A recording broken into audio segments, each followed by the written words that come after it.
Ahoj, já vás všechny zdravím a jdeme vybalovat. Jdeme se podívat, kdo vyhrál typovačku. Všichni víte, kdo objednáváte, že Euro nepečlivě balí výrobky, aby nedošlo při tom transportu k nějakému poškození. Takže já si to takhle připravím a jdeme na to. Tak, asi začnu tou menší krabicí. Nepočítají se letáky, katalogy, ředící láhve, různý takový, já říkám pomocný materiál, takže to si dám takhle stranou a jdeme na to. Tak, co tady máme? Máme tady šampon Pinky Frow, ideální pro holčičky, ale klidně může používat kdokoliv. Je to ekologicky šetrný složení, takže pro citlivou pokožku ideální, super na rozčesávání vlásku, ty vlásky se necuchají a krásně voní po jahodách se smetanou. Pak tady máme prostředek, ten já strašně miluji, je to přípravek proti roztočům, je to na čištění madrací a opravdu ty madrace krásně nejenom, že je vysaje, vyčistí, ale i provoní.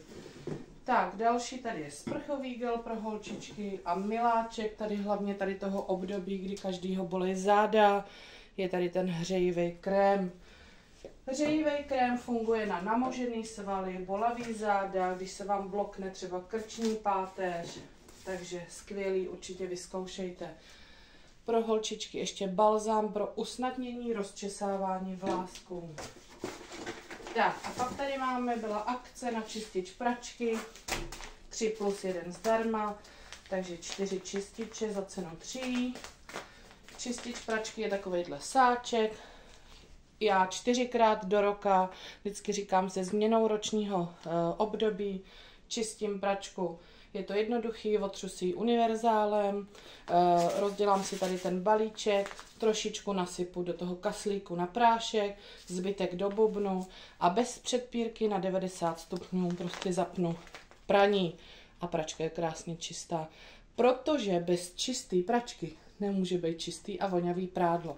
Takže kdo jste ještě nevyzkoušel, nebo máte pocit, že vám pračka nepere úplně podle vašich představ, nemusí to být špatně zvoleným pracím prostředkem, ať už to je z Eurony, nebo prostě jakýkoliv jiný, vyčistěte svoji pračku. To je strašně důležitý. Tak jo, první krabice je vybalená, sčítat budeme na závěr.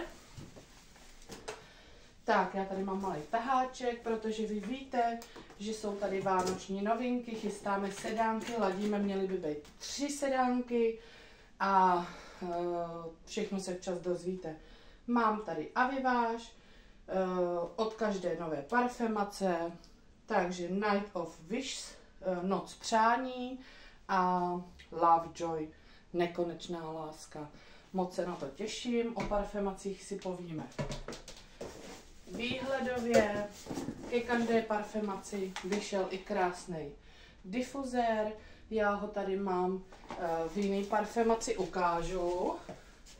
Difuzéry jsou takhle krásně balený, je to i moc hezký dáreček. Kdo má rád slabší vůni, vyndá si 1, 2, 3 z těch 6 dřívek. Kdo má rád intenzivnější, nechá si tam všechny, dřívka se nemusí otáčet. A takhle vypadá po 2 měsících. Jo, takže opravdu dlouho vydrží.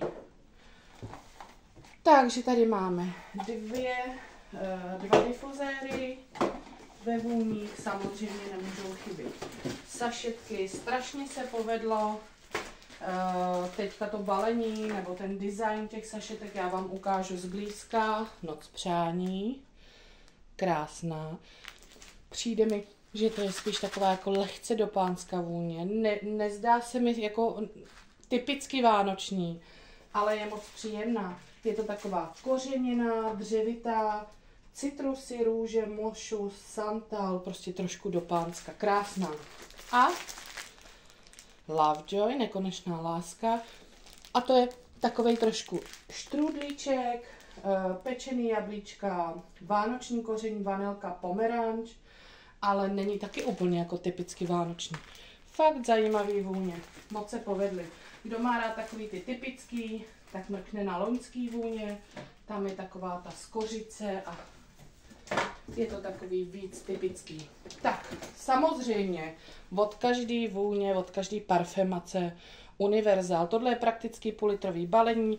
Vy víte, že univerzál se ředí, jedno víčko do půllitrový ředící lahve, umyjete s tím, očistíte s tím všechno, co je omyvatelný vodou. Tak. Co tady máme dál? Ještě jednu sašetku. Sašetky to jsou oblíbený dárečky, to taková malá, milá pozornost. Tak, parfém do vysavače.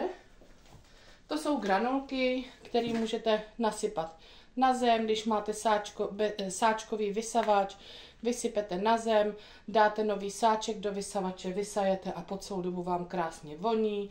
Samozřejmě nebyli bychom to my euroňačky, aby jsme nevymysleli, jak dát parfém do vysavače i do robotického. Takže organzový sáček a dáte tam k tomu filtru a krásně taky provoní. Kdo by chtěl nějaký rady, nechť se ozve. Tak, další tady mám aroma parfémy, opět od každé parfémace.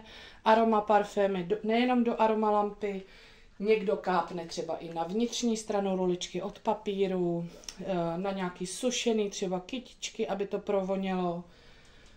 A já mám moc ráda a dávám to ráda jako dáreček. Tyhle ty keramický, neglazurovaný, chtěla jsem říct kolečka, ale můžou to být různý tvary. Na to nakapete ten aroma parfém, vsákne se to krásně do té neglazurované keramiky a můžete zavěsit někde v interiéru, ale třeba i v autě a dopřát si jakoukoliv vůni.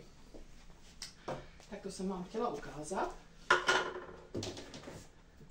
Samozřejmě prostorová aromatika, provoníte jakýkoliv prostor, toaletu, obývák, celý byt v práci, třeba kancelář. Tak, a pak tady mám mýdlo na ruce. V každé parfémaci jedno, druhé a prostředek na ruční mytí nádobí.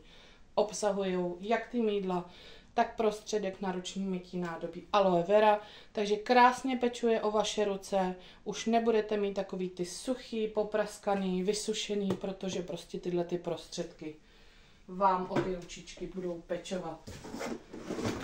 Tak, mrkneme na závěr, tady máme soupisku, máme tady pumpičky, ty chodí zvlášť k mýdlům a prostředkům na nádobí. A ke každé objednávce stále běží, ke každé první objednávce v měsíci, takže pokud objednáváte třeba za ten měsíc 3krát, tak dostanete vzorečky a vyváží novinek, ale jenom jednou, jo? Takže já je mám tady. Ty nebudeme počítat, jak jsme si řekli, a jdeme na sčítání. Takže vidíme dobře. 2, 3, 4, 5, 6, 7, 8, 9, 10, 11, 12, 13, 14, 15, 16, 17, 18, 19, 20, 21, 22, 23, 24, 25, 26, 27, 28, 29, 30, 31, 32, 33. Tak kdo nám vyhrál tentokrát? Brzy se můžete těšit.